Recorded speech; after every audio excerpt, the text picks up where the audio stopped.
Hey everybody, I am Tim Mooney with the Timothy Mooney Repertory Theater, and it's been a while, but I am back with another edition of what we've been calling the Home Improvement Challenge. I just realized today that it has been a year and just about a week since the very first time I showed up at this place to check out the house. I've got a video on that posted somewhere on this site, and I'll probably put a link to it right up above me, like maybe over there. And just to check in, 1 week, a year and 1 week makes a lot of difference. I'm just going to walk across the street to the funeral home here so we can recapture what was the iconic shot of my car in front of the house, as you can see there. You can compare that to the photo that I first took a year and 1 week ago today. The trees are just a little more bare than they were a year and 1 week ago today, because that 1 week makes a huge difference.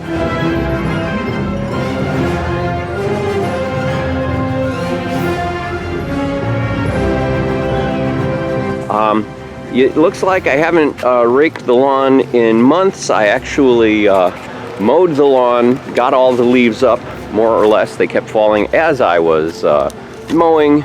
Less than a week ago, I think it was Sunday when I finished off that process, and you can see that they are back with a vengeance. But here's the house. It's done up a little bit for Halloween. I'm going to leave these leaves in place in the center here through Halloween, just as kind of a decoration more than anything. But we've been doing a lot of work since the last time you caught us here, and so I'll just take you around and we'll get a look at it. Now, I'm just going to walk up here. This is one of our favorite trees in the house, maybe at the house, maybe the favorite.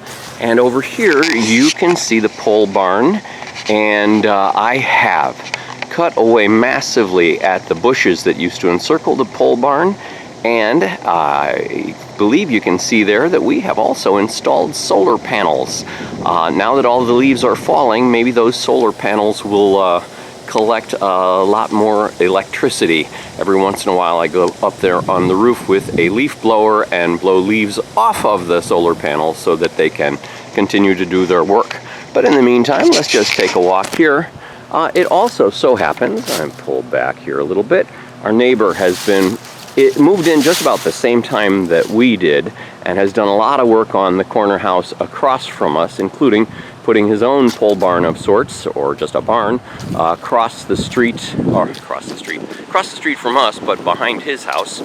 And we're walking down to the corner and continuing on. This tree has dropped like all of its leaves in the last 6 days. They just all piled up right there at the base of the tree.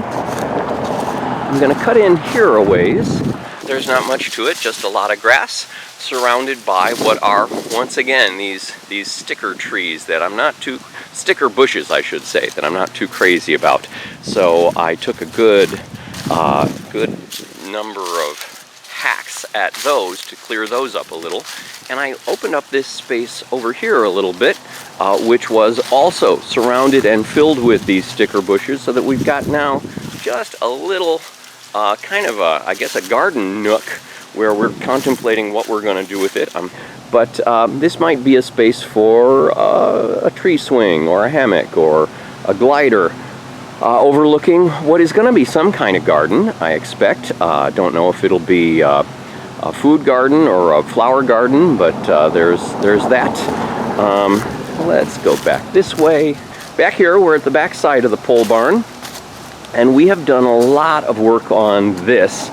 Still some to do, but we got some big stuff about to happen.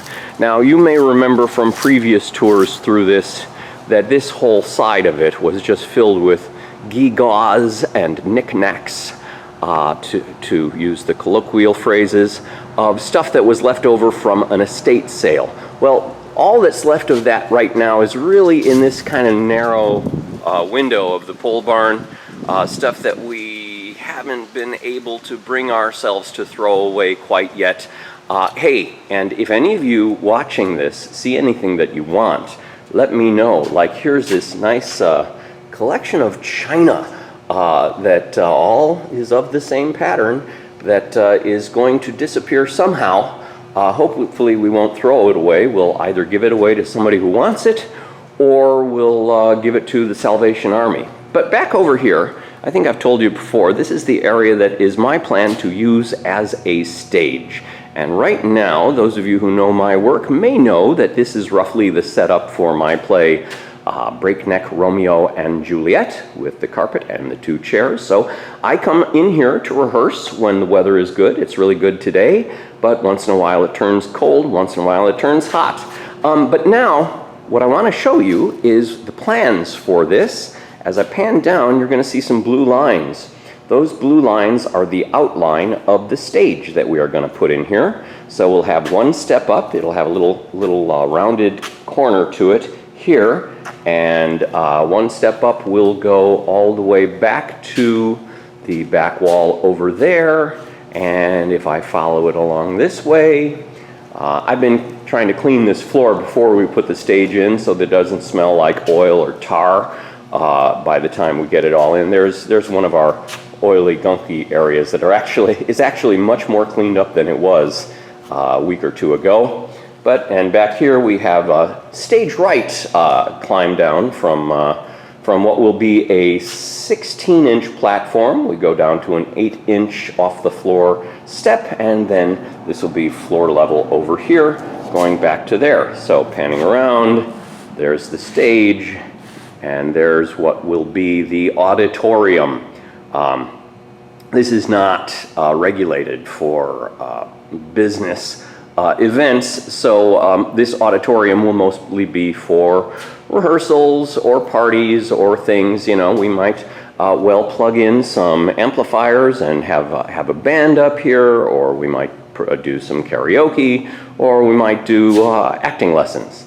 Off to this side, some of you who know our work may know that those red bags contain Christmas trees, which is part of the set for Breakneck Midsummer Night's Dream. And there is a variety of the costumes that we have used. Offhand, even looking through the lens, I can see that we've got costumes for Breakneck Julius Caesar, Breakneck Midsummer Night's Dream, Lot O Shakespeare, Breakneck Hamlet. So this is our costume and also our props storage area off to the side.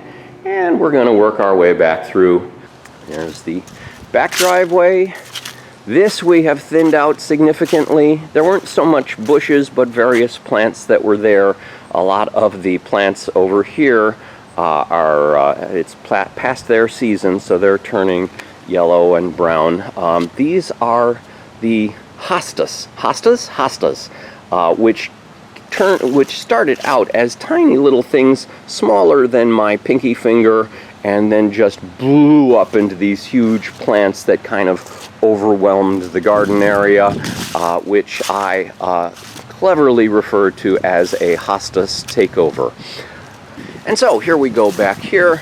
Again, these hostas took over the place. Now they are heaps of yellow and brown leaves, not long for this world. And continuing around, oh, here's the front view with, you saw the car as at the beginning of this video. It's really, I mean, the leaves are gorgeous this time of year, and when I saw all these leaves back on October 21st, 2022, I realized just why they painted the house in this color, because it matches so well with the natural colors that are naturally surrounding it. All right, we're gonna go inside now, so I may cut away till we get inside, or we may look at the porch here.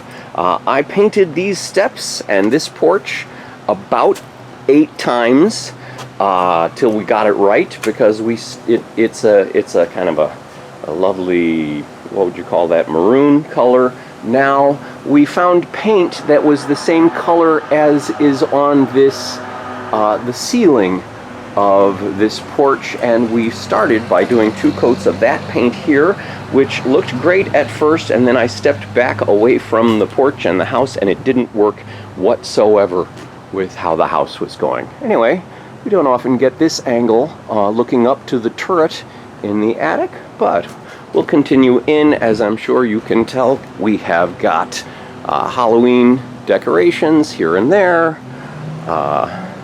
Little Frankenstein action, a little webbing there, and the skeleton on the door.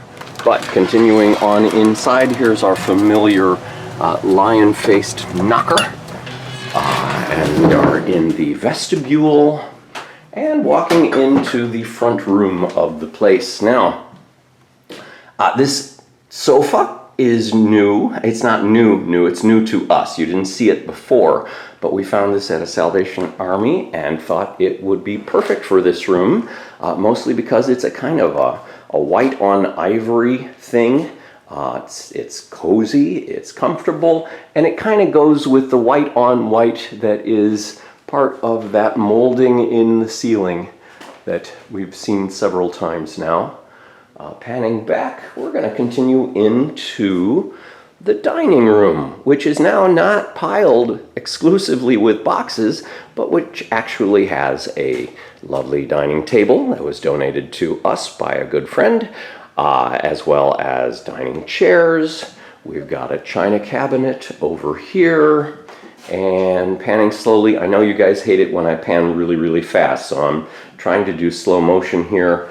We haven't quite hung all of the paintings and the artwork that we like, but we've got some side tables there. I guess they're not side tables, but little cabinets. We've done a little bit of repair work on the ceiling there, which you may recall was kind of a disaster some time back. And again, there's that rich, lustrous wood of the floor that we're all so much in love with. And likewise here, this used to be just filled with stuff. It's now a kind of a little intermediary nook that is under the staircase, which I'm sure you recall from previous passes through. There's the glorious stained glass window. That's in the east, so the sun pours through that every morning. And turning slowly, this front room, it's what we call the south parlor, is much more homey. It's got a TV in it, obviously. And over here we have the south nook, where I have a big Asimov's Guide to Shakespeare lying open as I have begun work on Breakneck Twelfth Night, which I expect is going to be my next big show.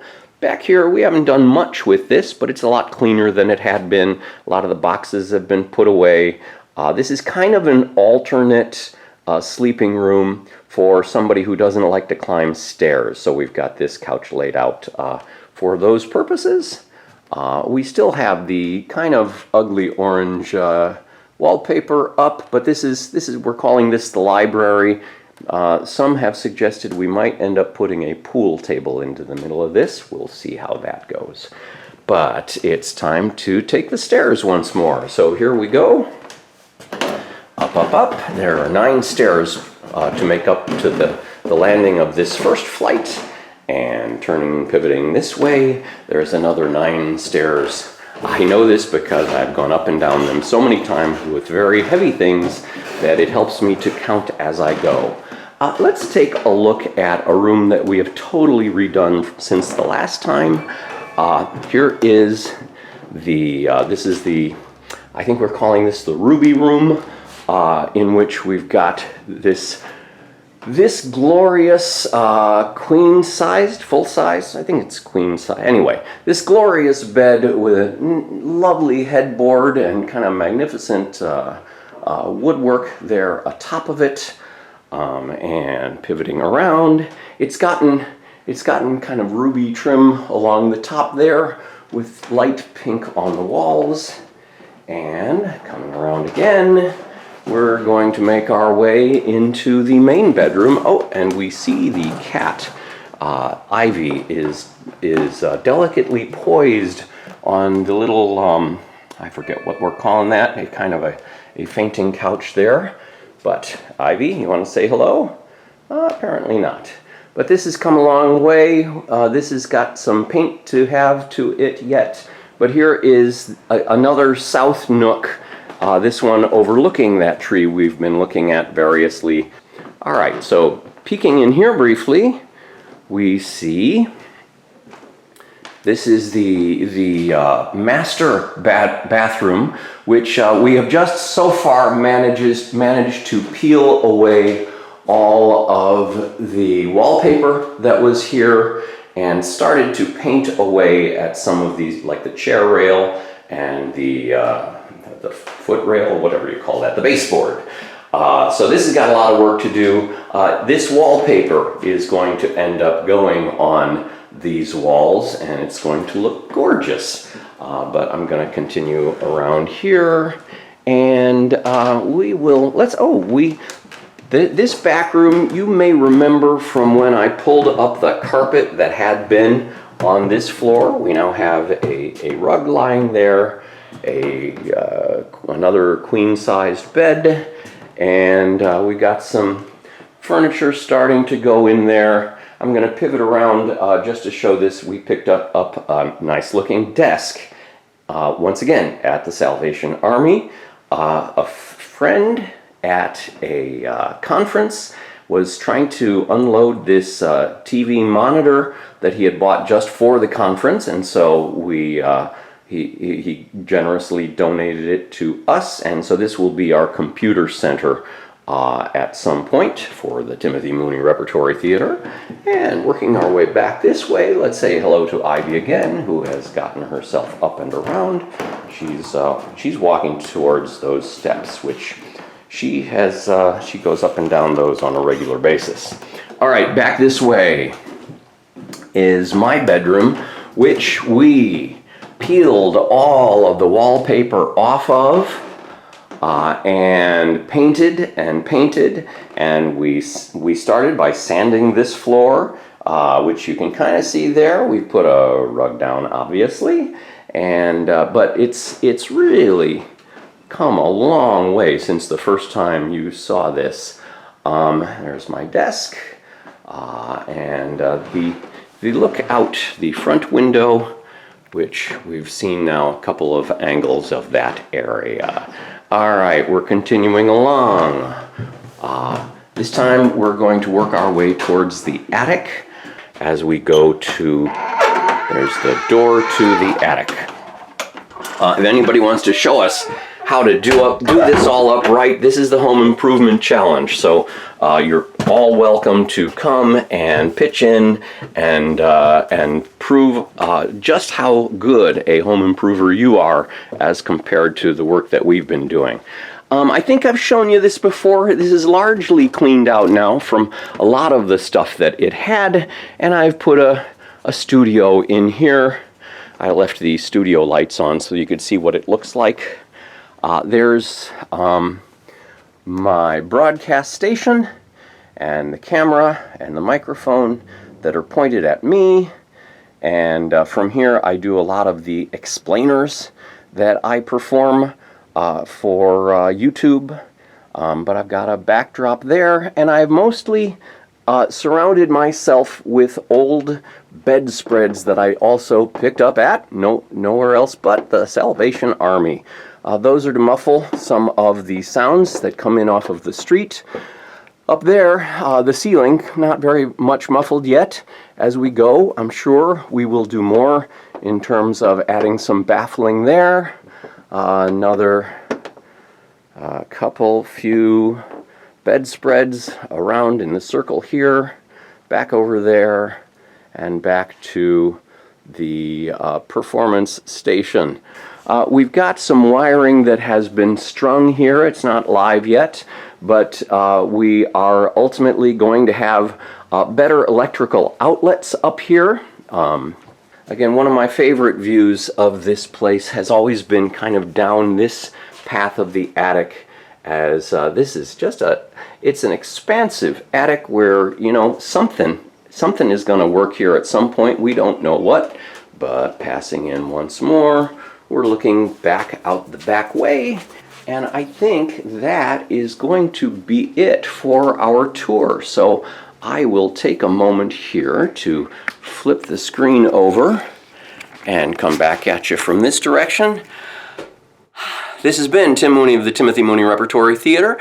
Thanks for joining me. It's like pretty much the 1 year anniversary of discovering this place, and so that's our progress over the course of 1 year. We saw this place the very first time October 21st. We closed on the place December 7th, and took a lot of time to bring stuff over from Chicago to here in Imlay City and fill up the place. And now, having packed our stuff all into boxes, it's all started to find its place around the house here, and gradually it's improving. I do most of the yard work, but April's been doing a lot of the patching and arranging for the experts who come in and do things like plumbing and tuck pointing and stuff like that. So thanks very much for joining me. I am Tim Mooney with the Timothy Mooney Repertory Theater, and I am, for the moment at least, back in Imlay City with a little bit of time on my hands for a little bit more fixing up before I hit the road. I am once again always available to bring my shows to your venue. That includes Breakneck Hamlet, Breakneck Romeo and Juliet, Breakneck Julius Caesar. We've got a new one coming up called Breakneck Twelfth Night, and we just premiered a 6-person Breakneck Midsummer Night's Dream at the Minnesota Fringe Festival. That will be coming to a variety of other fringe festivals this coming summer, so look for us there. Thanks for all the support and the love. I hope you enjoy this, and see you again very soon. Bye-bye.